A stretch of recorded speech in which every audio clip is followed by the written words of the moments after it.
Do you ever feel like you're tiptoeing around your own home or any place where you're with your adult child?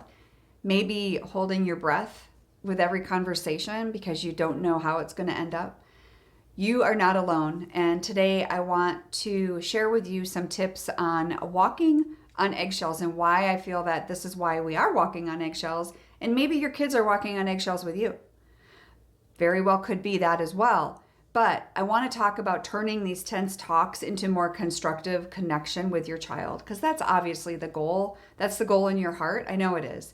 And so keep in mind that you can only control your side of the conversation, and how someone, in this case your child, how they react to it is up to them, and you have no control over that.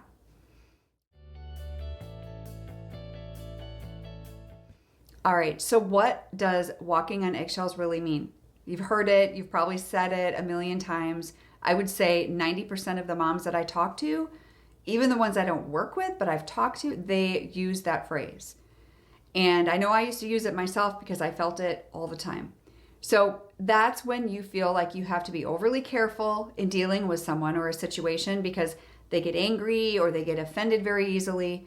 And nowadays I feel like everyone's offended. And so your job in a conversation is to be respectful and loving and thoughtful in your responses. That is all you have control over. And if we start realizing that that is the only part we're responsible for, wow, it really takes the stress off.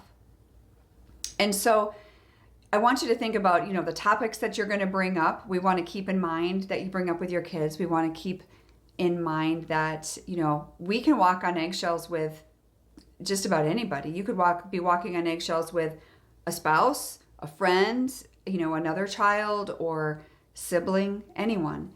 Someone's mood can set off that eggshell feeling, right? And y'all know what I'm talking about.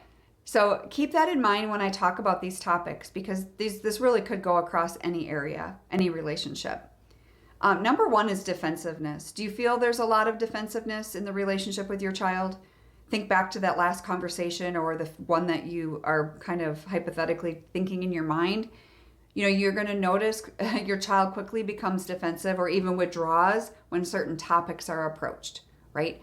There's going to be certain things that may be off limits for a while, depending on the situation. It can indicate, obviously, it's a super sensitive topic, a sensitive area. Maybe it's going to be one that you have to agree to disagree on. But we all know that that doesn't always happen. Otherwise, we wouldn't be in some of these situations. So you may hear things like, they may say, you never understand, or why do you always criticize me? How do you handle that? Because in any relationship, we have to acknowledge someone's feelings. Asking them open-ended questions, because that will encourage some dialogue. So it's not just you making statements where they feel criticized, like you're coming back at them constantly. So maybe what, we could do also is have these conversations more, like I said, open-ended. So you're not making the statements because they get defensive because they think you're not hearing them. And that's where that comes in. Maybe they're not willing to agree with you, and that's okay. We have to learn to do that, but not cut people off, right? To be able to say, what, that's not really my value. I don't agree with that. Tell me more about that. Tell me more about why you feel that way, or tell me more about what you think of that. Instead of saying that's dumb. Why, I didn't raise you that way. This is not how you were raised. This is not what we believe. And that is where we get ourselves in so much trouble as moms. And I see it all too often, and it breaks my heart. We've all done it. We've all had, triggering moments, right? So number two takes me to that, triggers. Because there are specific triggers around some discussions around relationships or career choices or lifestyle choices. And all of these things I'm seeing over and over and over again, especially in the last couple years. Because when someone responds, with I can make my own decisions, right? When we start bringing up discussions around these things that they don't really want to talk about, they quickly get defensive and they get triggered, right? And we don't want, you're not wanting to try to control them or their decisions. I know you're not. You may be coming across that way, but I know your ultimate really goal in your heart is not that. But we do have to respect that they are adults and they're going to make their own choices, and their choices are theirs and not ours. That includes the good ones and the bad ones. And I think that's something that a lot of moms have a problem with, because they're not our decisions. We don't get to own them, the good or the bad, and we shouldn't own them. So for those of you that have been navigating this path and you're realizing that you can't do this alone, you need a support system, you need guidance on this path, and you're ready for some coaching, please click the link below. There is a pinned comment with a link for a discovery call. It's also in the lower level there in the description. So I would love to talk with you when you're ready for more information on that. Number 3 is communication. Communication. Some of your conversations are going to escalate into arguments, and I know you know what I'm talking about. But that does indicate a lack of communication skills on one or more of your parts, right? No shame in that, but it is what it is. But what they hear is that you're not listening to me. So if you're not showing active listening, they're not being heard.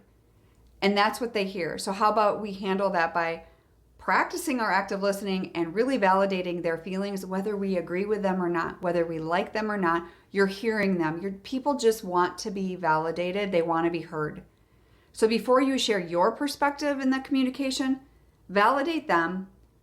Say something like, I just want to make sure I understand what you're feeling. Did I hear you correctly? Right? And go into more detail about that. Because guess what? People just want to be understood. They want to be validated. And this is easier to do in person than it is via text and email, because there's time lapse with that. And so that sometimes that's easier and sometimes that's harder. But number 4 is this is the ultimate goal, building confidence in both of you. But it is probably one of the biggest one. It's anxiety about approaching conversations that might lead to conflict. So what do? You know, for a lot of the reasons that I've seen estrangement, we've had these situations in the past, where moms will tell me these conversations blow up. We've had this conflict. So when I try to come back together and I don't want to walk on eggshells anymore, how do I handle that? You know, it's normal to have the internal feelings because you're going off the most recent past experience.